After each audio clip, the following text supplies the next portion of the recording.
Hi friends, this is sorry cinema bus அப்டேட்டில் ஒரு லேட்டஸ்டான எக்ஸ்க்ளூசிவான ஒரு அப்டேட்டோட வந்திருக்குங்க. நாம் எல்லாருமே எதிர்பார்த்துனுக்கிறது இப்போ ரஜினி சாரோடைய வேட்டையன் படத்தோட அப்டேட்ஸை பற்றி தான்.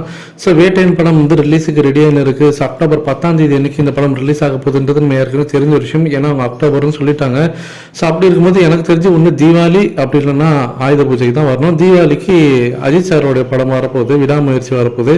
அப்படி இருக்கும்போது ரஜினி சாரோட படம் அது வந்து கண்டிப்பாக ஆயுத பூஜைக்கு தான் வரும்ன்றது எல்லாருக்குமே தெரிஞ்ச விஷயம் தான். இருந்தாலுமே கூட இந்த அப்டேட் என்ன வரப்போகுது, என்ன செய்ய போகிறாங்க, அடுத்தடுத்து என்ன இந்த படத்தோடைய ரிலீஸ் என்னவா இருக்க போகுது, அதாவது சிங்கிள் ட்ராக் ஃபர்ஸ்ட் வரப்போதா இல்லை டீசர் வரப்போதான்னு சொல்லிட்டு ஏகப்பட்ட கேள்விகள் ஒரு பக்கம் இருந்துகிட்டே இருக்குது. ஆனால் அதை தாண்டி இன்னொன்று படத்தோடைய ஒரு எதிர்பார்ப்பு விண்ணமூற்ற அளவுக்கு இருக்குனாக்கா அது வந்து கூலி படம் தான். அனௌன்ஸ்மெண்ட் வந்ததுலேருந்து எல்லாருக்கும் பயங்கர ஹைப் இருக்குது அப்படின்னு சொல்லணும். அதுவும் அந்த வீடியோ ரிலீஸ் ஆனதுலேருந்து எல்லாருக்கும் எக்ஸ்பெக்டேஷன் எகிரின்னு இருக்குன்னு தான் சொல்லுவேன். ஜூன் மாதம் இந்நேரம்லாம் பார்த்தீங்கன்னா ஃபஸ்ட்டு ஷெடியூலே முடிஞ்சிருக்கணும். ஆனால் இந்த ஷூட்டிங்கே போகாமல் தான் இருக்கிறாங்க.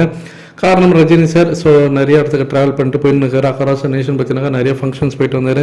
ஸோ அதனால தள்ளி போயிடுச்சு. இப்போ ஜூலை முதல் வாரத்தில், அதாவது இந்த வாரத்தோடைய இறுதியில், அதாவது அடுத்த வாரம் ஸோ இன்னொரு 5-6 நாளில் வந்து இந்த படத்தோடைய ஷூட்டிங் ஆரம்பிச்சிடுவாங்க அப்படின்ற நியூஸ் வந்துருக்கும் போது தான் இப்போ நமக்கு ஒரு லேட்டஸ்டான அப்டேட் ஒன்று கிடச்சிருக்குங்க. என்னன்னு பார்த்தீங்கன்னா, அதாவது வரக்கூடிய இந்த வாரத்தில் இன்னொரு 4-5 நாட்களில் இந்த படத்தோடைய மாசான அப்டேட்ஸ்லாம் வந்து சன் பிக்சர்ஸ் கொடுப்பாங்கன்ற மாதிரி தகவல் வந்து குறிப்பாக இந்த படத்தோடைய இந்த கேஸ்ட் அண்ட் குரூப் பற்றினா அஃபிஷியல் அனௌன்ஸ்மெண்ட் வரும். ஸோ அவங்க ஷூட்டிங் போகிறதுக்கு முன்னாடியே பார்த்தினாக்கா ஒரு பெரிய அனௌன்ஸ்மெண்ட்டோட தான் உள்ளே போக போகிறாங்க.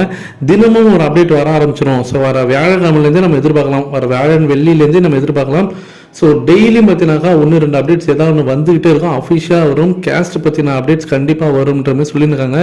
ஸோ அதிகபட்சம் இன்னும் ஒரு 7 நாட்கள்ல இந்த படத்தோட ஷூட்டிங் ஆரம்பிக்கக்கூடிய இந்த நிலையில் இன்னும் ஒரு 3-4 நாட்கள்லேருந்து ஷூட்டிங்கான அந்த அப்டேட்டு, அதே போல் இந்த படத்தோட கேஸ்ட் அண்ட் க்ரூ அப்டேட்லாம் வரும்போது கண்டிப்பாக இன்னும் எக்ஸ்பெக்டேஷன் பயங்கரமாக இருக்கும் அப்படின்றது தான் எல்லாருடைய கணிப்பாக இருக்குது. நீங்கள் எந்த அளவுக்கு எதிர்பார்த்து காத்திருக்கீங்க அப்படின்றத மறக்காம கீழே சொல்லுங்கள் ஃப்ரெண்ட்ஸ்.